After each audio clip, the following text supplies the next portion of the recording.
हेल' गाइसमोन गासिखौबो आंनि बे रैखा बर' ब्लगाव बरायग्रोनाय थाबाय आरोना। जों दायो मबाइल गोदान लायनोसै। जोंनि रुमनिफ्राय ओंखारबाय हनै अट'आव फैगासिनो दंखायो। अट'आबो नेनानै दंखायो आरोना। ओमफ्राय दा हनै बे जोंनि रुम आरोना माखासे फैगासिनो बिसोरबो दा थांगोन आरोना। ओमफ्राय दा बिथिं जोंनि रुमनि बेकग्राउन्डखौ नायदो माबायदि नैबे जोंनि रुम आरोना। बे बेकग्राउन्डआव बैसोर फैनायाबो थांगोन आरोना। ओमफ्राय दा बेलासिनि 5:30 जाबाय टाइमाबो। बेबायदियाव एसे थान्दा जायो बोथोरा जों थानायसिमफ्राय। थ' जों दायो मबाइल दखानाव मोनफैबाय आरोना नै। ओमफ्राय मबाइल दखानाव ओमफ्राय मबाइलखौहाय अपेन खालामनानै होबाय।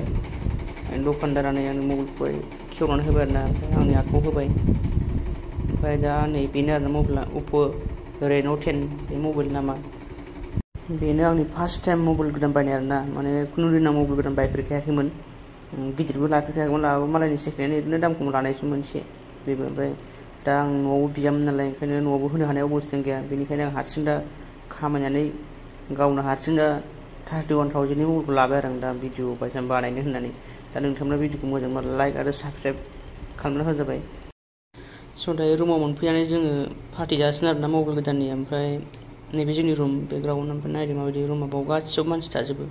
दा माखासे डिउटि थांदों आरोना। ओमफ्राय नै दा दाउ खुग्राया आसोला होगासिनो इन्टारेस्ट जादों। माने नाइट शिफ्ट मावबाबो मेगना गोरायैनो दं आरो माने 12 घन्टा नाइट शिफ्ट मावोना जों। ओमफ्राय दा बेदरखौ खुखांनानै नै गोदाखांबाय आरोना। गोदाखांनानै दा संनो लाहार फाहार खालामबाय। ओमफ्राय बेनो आरो जोंना दा सामब्राम बानलुबो हाखाबाय नै। ओमफ्राय बे संग्राया हनै बेनो आरो दहाय दाउ खुनाया बेनोमोन। ओमफ्राय दा नै मस्ला बे मटन कारि अनलाइनाव अर्डार खालामनाय।